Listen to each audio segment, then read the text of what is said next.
નમસ્કાર વિદ્યાર્થી મિત્રો, હું સાંડેશ સોહમ કોમર્સ ક્ષેત્રને લગતા વિષયોનું સંપૂર્ણ જ્ઞાન સરળ ભાષામાં આપતી channel A to Z commerce study ચેનલમાં તમારું સ્વાગત કરું છું. મિત્રો, આજથી આપણે વેતન શોધવાના દાખલાની શરૂઆત કરવાની છે કે જેમાં કુલ 3 દાખલા આપણે ગણશું, જેમાંના 2 દાખલા એવા છે જે એક્ઝામમાં પૂછાયેલા છે. મિત્રો, આ લેક્ચરની શરૂઆત કરતાં પહેલાં હું એક જાહેરાત કરવા માગું છું. મિત્રો, આજના લેક્ચરમાં આપણે 3 દાખલા ગણશું અને આની પછીના નેક્સ્ટ લેક્ચરમાં બીજા 2 દાખલા ગણશું. આ 5 દાખલા પૂરા થયા બાદ લેક્ચર નંબર આની પછીનો જે નેક્સ્ટ લેક્ચર આવશે તેમાં હું દાખલાની ટેસ્ટની લિંક ડિસ્ક્રિપ્શનમાં મૂકવાનો છું. એટલે મિત્રો, આજનો લેક્ચર ખૂબ જ ધ્યાનથી જુઓ અને દાખલો સમજો.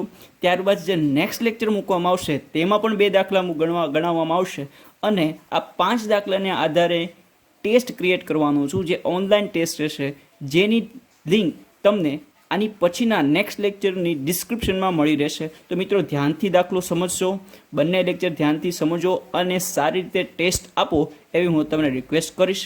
રાઈટ? તો આજના લેક્ચરની આપણે શરૂઆત કરીએ. ખૂબ જ સરળ એવો દાખલો, પરંતુ SU એટલે કે સૌરાષ્ટ્ર યુનિવર્સિટીના નવેમ્બર 2019ના બીકોમ સેમેસ્ટર 3 કોસ્ટ એકાઉન્ટિંગના પેપરમાં આ દાખલો એઝ અ શોર્ટ સમ તરીકે પૂછાયેલો છે. હવે શું છે આપણે જોઈએ કે એક કારખાનામાં એક કાર્ય પૂર્ણ કરવાનો સમય 8 કલાક છે. રાઈટ? તો હવે આપણે જેમ રકમ લખતા જઈએ, વાંચતા જઈએ, એમ અમુક બાબતો જે છે દાખલા માટે જરૂરી છે એ આપણે નોંધતા જઈએ. હવે શું કીધું છે કે એક કાર્ય પૂર્ણ કરવાનો સમય 8 કલાક છે, એટલે આપણે કહી શકીએ કે પ્રમાણ કાર્ય આપણને આપેલું છે કે પ્રમાણ સમય આપણને આપેલો છે. કેટલા કલાક છે? તો કે 8 કલાક છે. કે એક કાર્ય કરવાનો સમય કેટલા કલાક આપે છે? તો કે 8 કલાક. કામદારને કલાક દીઠ 1 રૂપિયા વેતન ચૂકવાય છે અને કાર્ય ખરેખર 6 કલાકમાં પૂર્ણ થાય છે. હવે શું છે તો કે ભાઈ, કોઈ એક કાર્ય કરવાનો સમય 8 કલાક આપ્યો છે અને ખરેખર સમય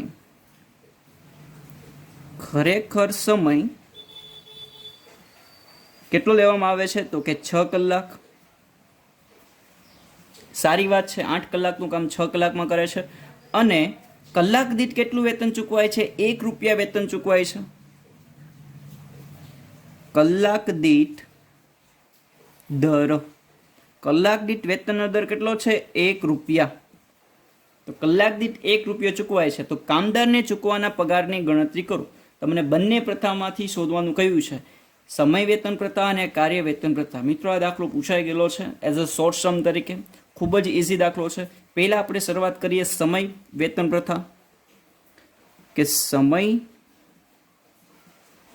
વેતન પ્રથા મુજબ આ જે વ્યક્તિ જે છે જેને કાર્ય 6 કલાકમાં પૂર્ણ કર્યું છે એને કેટલા રૂપિયા મળશે? તો સમય વેતન પ્રથાનું સૂત્ર મિત્રો આપણને ખબર છે. સમય વેતન પ્રથાનું સૂત્ર શું છે? તો કે લીધેલ સમય ગુણ્યા વેતન દર, એટલે કે time taken into R. R4 શું થશે? રેટ પર અવર. તો ખરેખર લીધેલ સમય કેટલું છે? તો કે 6 કલાક. અને કલાક દીઠ દર કેટલો છે? તો કે 1 રૂપિયા. તો સમય વેતન પ્રમાણે આ વ્યક્તિને કેટલા રૂપિયા મળશે? તો કે ભાઈ 6 રૂપિયા મળશે. સમય વેતન પ્રમાણે આ ભાઈને 6 રૂપિયા મળવાના છે. તો હવે જોઈએ તો કે કાર્ય વેતન પ્રમાણે આ જ વ્યક્તિને કેટલા રૂપિયા મળવા જોઈએ. તો હવે કાર્ય વેતન પ્રમાણે ગણતરી કરીએ. લખીએ આપણે કાર્ય વેતન પ્રથા.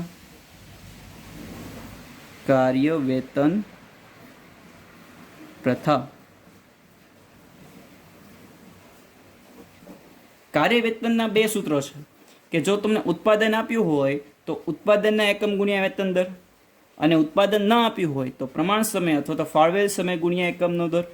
રાઈટ? વેતનનો દર. હવે આપણને અહીં આપ્યો છે પ્રમાણ સમય, એટલે કે સૂત્ર નંબર 2 ઉપયોગમાં થશે. સૂત્ર નંબર 2 શું છે? તો કે સૂત્ર નંબર 2 છે પ્રમાણ સમય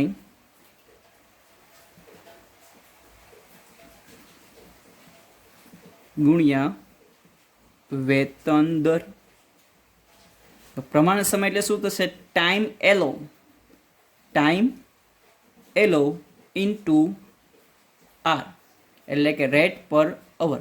તો પ્રમાણ સમય આ વસ્તુ કે આ જે કાર્ય જે છે એ કરવાનો પ્રમાણ સમય શું છે તો કે ભાઈ 8 કલાક છે. તો હું અહીંયા લખીશ 8, ટાઈમ એલાઉ છે 8 કલાક, અને રેટ એટલે કે વેતન દર છે 1 રૂપિયા. તો હવે કાર્ય વેતન પ્રમાણે એનું વેતન કેટલું થશે ભાઈ તો કે 8 રૂપિયા. કાર્ય વેતન પ્રમાણે તેનું વેતન થશે ભાઈ 8 રૂપિયા. રાઈટ, ખૂબ જ ઇઝી સમ છે જે નવેમ્બર 2019માં આ સમ પૂછાયો છે. રાઈટ, ખૂબ જ ઇઝી છે. તો હવે નેક્સ્ટ દાખલાની આપણે શરૂઆત કરીએ.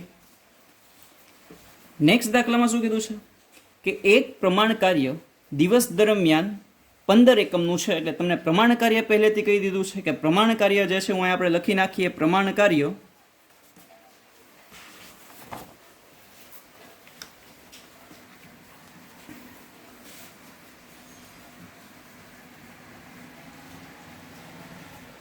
પ્રમાણ કાર્ય આપણને આપી દીધેલું છે કે એક દિવસના કેટલા ભાઈ 15 એકમ. 15 એકમ છે.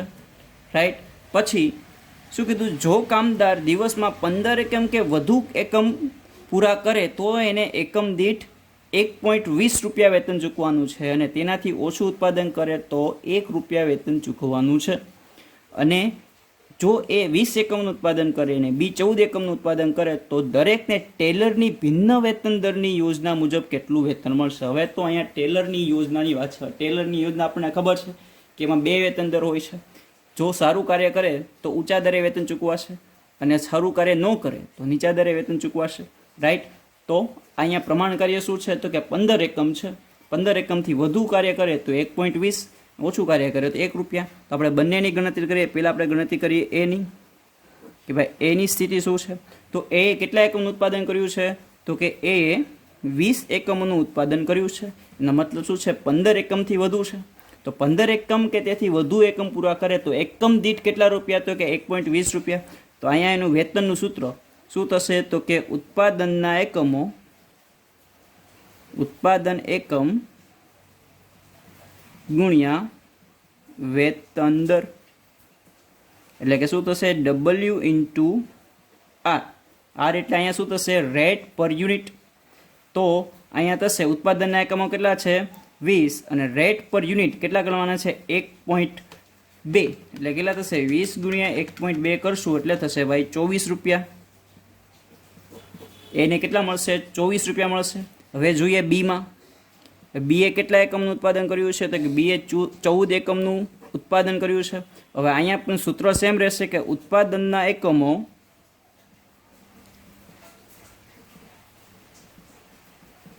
ગુણ્યા વેતન દર.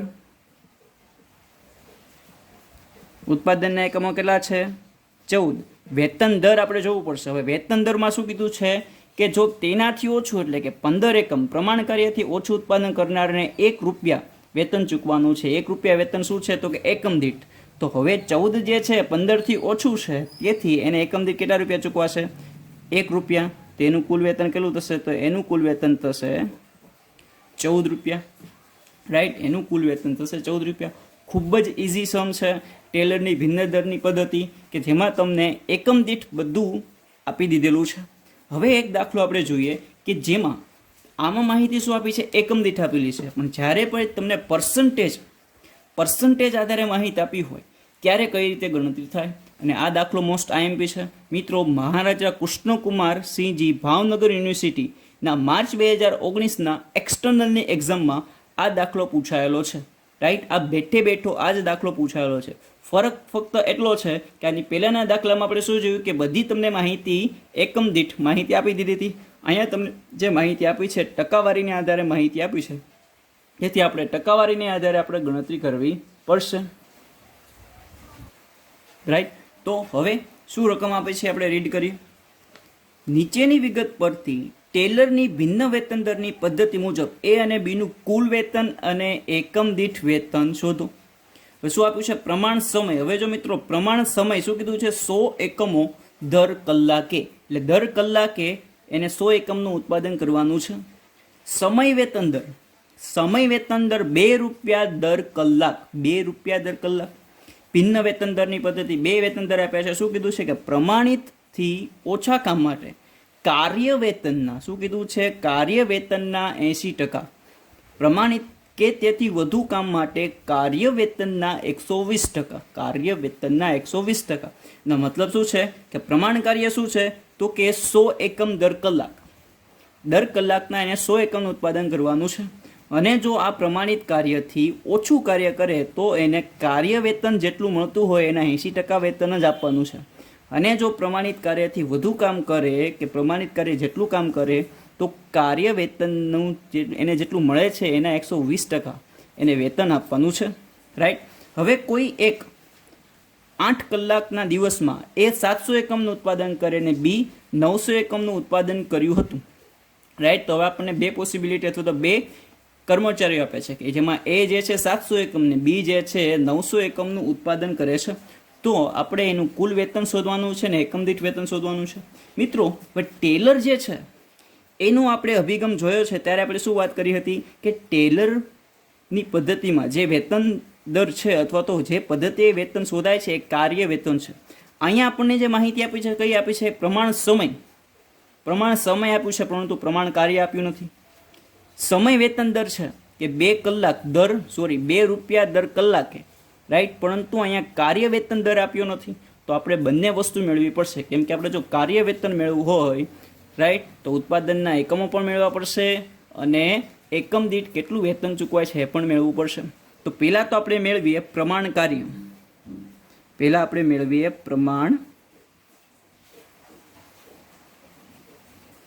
કાર્ય. તો પ્રમાણ કાર્ય શું છે તો કે ભાઈ 100 એકમો દર કલાક. રાઈટ. ને આપણને જે માહિતી આપી છે કેટલા કલાકની છે તો કે 8 કલાકની છે. તો હવે જો 1 કલાકમાં 100 એકમનું ઉત્પાદન થતું હોય તો 8 કલાકમાં જેટલું ઉત્પાદન થાય એ પ્રમાણ કાર્ય કહેવાશે. રાઈટ. તો કે કલાકના 100 એકમ તો 8 કલાકના કેટલા એકમ થશે તો કે 8 કલાક ગુણ્યા 100 યુનિટ એટલે 800 એકમ જે છે એ આપણું પ્રમાણ કાર્ય થશે. રાઈટ. કે 8 કલાકના દિવસમાં દરેક વ્યક્તિએ 800 એકમનું તો ઉત્પાદન કરવું જ જોઈએ. રાઈટ. આ પ્રમાણ કાર્ય થયું. આપણે પ્રમાણ સમયમાંથી આપણે પ્રમાણ કાર્ય આ રીતે મેળવું. હવે સમય વેતન દર છે એના આધારે આપણે શું મેળવશું તો કે ભાઈ પ્રમાણિત એકમ દીઠ કાર્ય વેતન દર.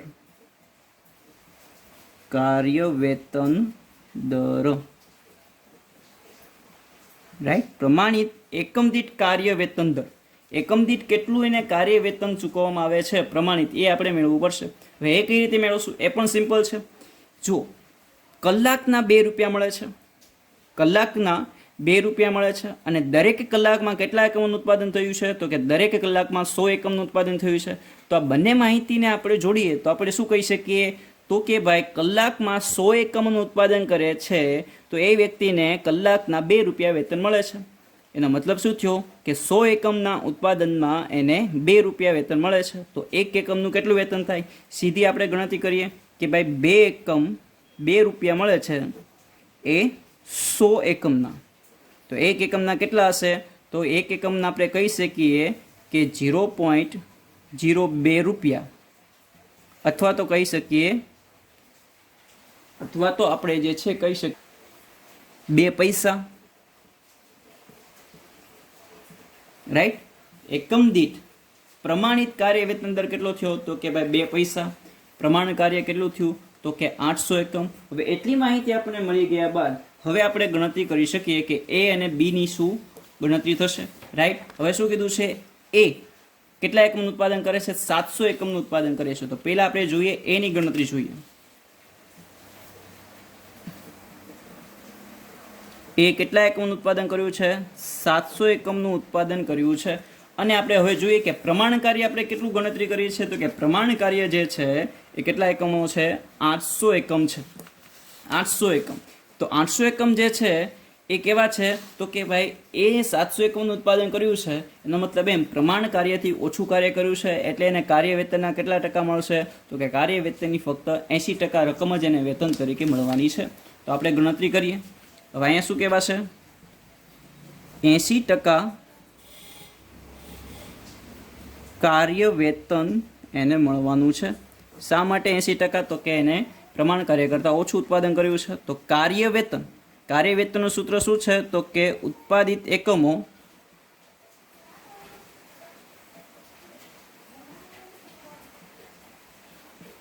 ગુણ્યા વેતન દર. ઉત્પાદિત એકમો કેટલા છે તો કે 700 રૂપિયા. વેતન દર કેટલા છે તો કે ભાઈ 2 પૈસા, રાઈટ, 2 પૈસા. તો હવે આપણે જોઈએ તો કેટલા રૂપિયા થયું તો કે ભાઈ 1400 પૈસા જે છે, 1400 પૈસા એનું કુલ વેતન થયું. શું થયું ભાઈ? કુલ વેતન. હવે આને રૂપિયામાં કન્વર્ટ કરવું હોય એટલે કેટલા થશે ભાઈ? 1400 રૂપિયા. 1400 રૂપિયા થયું. પણ આ 100% વેતન છે, રાઈટ. આપણે એને કેટલા ટકા વેતન આપવાનું છે? 80% વેતન આપવાનું છે. શા માટે? તો કે પ્રમાણ કાર્ય કરતાં ઓછું કાર્ય કર્યું છે. તો આપણે કરીએ 14 રૂપિયાના 80% છેદમાં 100, એટલે 14 રૂપિયાના 80% કરીએ, 14 ગુણ્યા 80% એટલે થશે 11.2 રૂપિયા. એટલે એને કેટલું વેતન મળશે 700 એકમનું? તો કે ભાઈ 11.2 રૂપિયા વેતન મળશે, રાઈટ. એ જ રીતે જોઈએ બીએ કેટલા એકમનું ઉત્પાદન કર્યું છે? બીએ 900 એકમનું ઉત્પાદન કર્યું છે. કેટલા એકમોનું? તો કે 900 એકમોનું. તો 900 એકમનું ઉત્પાદન કર્યું છે, તેને કેટલા ટકા વેતન મળશે કાર્ય વેતનના? તો કે ભાઈ 120% કાર્ય વેતનના. 120% કાર્ય વેતનના. તો એનું સૂત્ર આપણને ખબર જ છે કે ઉત્પાદિત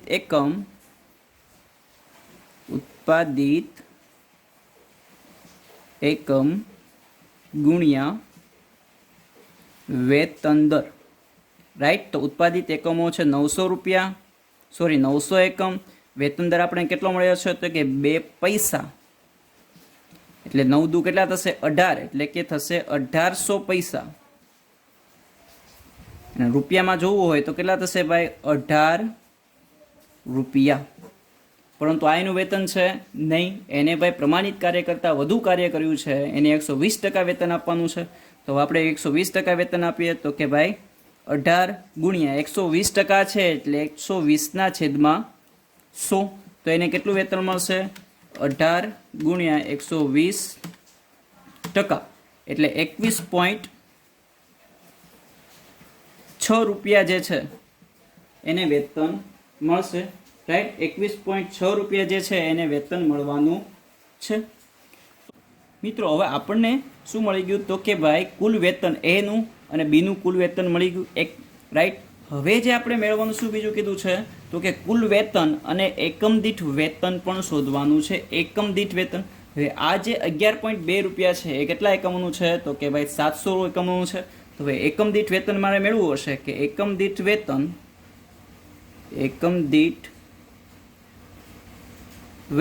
કેટલું થશે તો કે 11.2 છે એને ભાગ્યા હું કરીશ તો કે 700 એકમ.